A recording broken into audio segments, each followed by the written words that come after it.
It'd be appropriate to mention, considering that we are talking about the Qur'an, وَالرُّجُوعِ إِلَى الْقُرْآنِ, and the return to the Qur'an,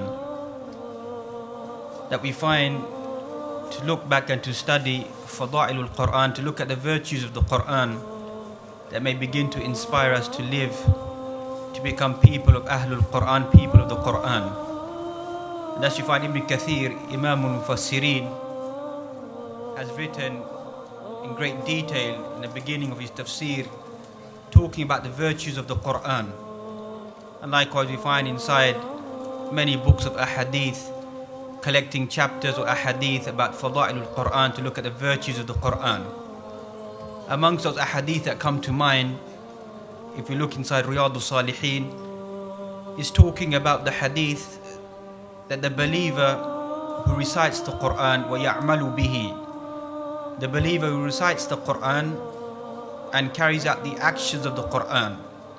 As we find the hadith of Bukhari, when Aisha was asked about the Prophet sallallahu alaihi wasallam, she mentioned, كَانَ خُلُقُهُ الْقُرْآنِ, his character was the Qur'an, بِأَيِّ مَعْنَى, with which meaning that he stuck to the halal and avoided the haram.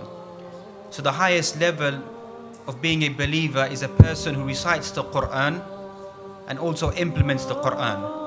That individual's hadith, the parable is given, kal-utrujjati, is like a citron, a type of orange, whose fragrance is good and its taste is sweet. That is the ultimate level of a believer who finds halawatul iman, the sweetness of iman, of not just listening to the melodious recitation of the Qur'an, but also finds the sweetness in the implementation of the Qur'an. And this is one of the many reasons, or the main reasons, that we find weakness of this blessed Muslim ummah is a lack of implementation of the Qur'an. Thus we find the Qur'an mentions kitabun anzalnahu ilayka mubarakun liyadabbaru ayatihi wa liyatadhakkara ulul albab. This is a blessed book that we've sent down upon you, liyadabbaru ayatihi, that you may begin to ponder over its verses.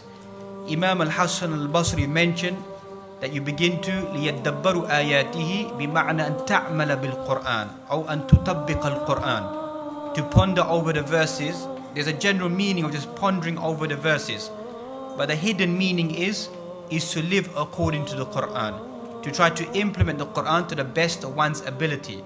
That's the Qur'an mentioned inside Surah Al-Furqan, the 25th chapter of the Qur'an. وقال الرسول يا رب إن قوم اتخذوا هذا القرآن مهجورا. وقال الرسول يا رب إن قوم اتخذوا هذا القرآن مهجورا. The messenger make this statement, O my Lord, indeed my people have abandoned the Qur'an. What is the meaning of Hajrul Qur'an? What does it mean to abandon the Qur'an? Amongst the meanings, the plausible meanings of abandoning the Qur'an is obviously that which is clear, the recitation of the Qur'an. As the Qur'an mentioned inside Surah Al-Baqarah as well, Kitab Allahi wara'a dhuhurihim ka'annahum la ya'lamun. Some of us, we throw the book of Allah subhanahu wa ta'ala behind our backs as if we don't know. This Qur'an, Al-Qur'anu hujjatun lak or hujjatun alayk.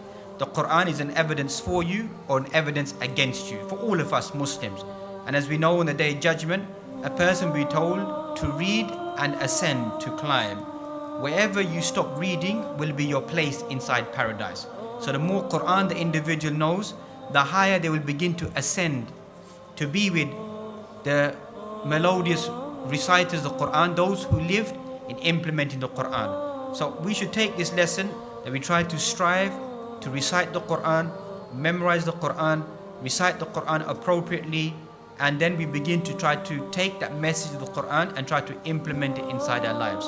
So if we can all go away with just this simple message through these few days of I want to go back and make a stronger commitment towards the book of Allah subhanahu wa ta'ala, everything else will come and go. If no one knows what your efforts are, what you have done, then know that Allah subhanahu wa ta'ala knows fully well what our intentions are and what we want to achieve.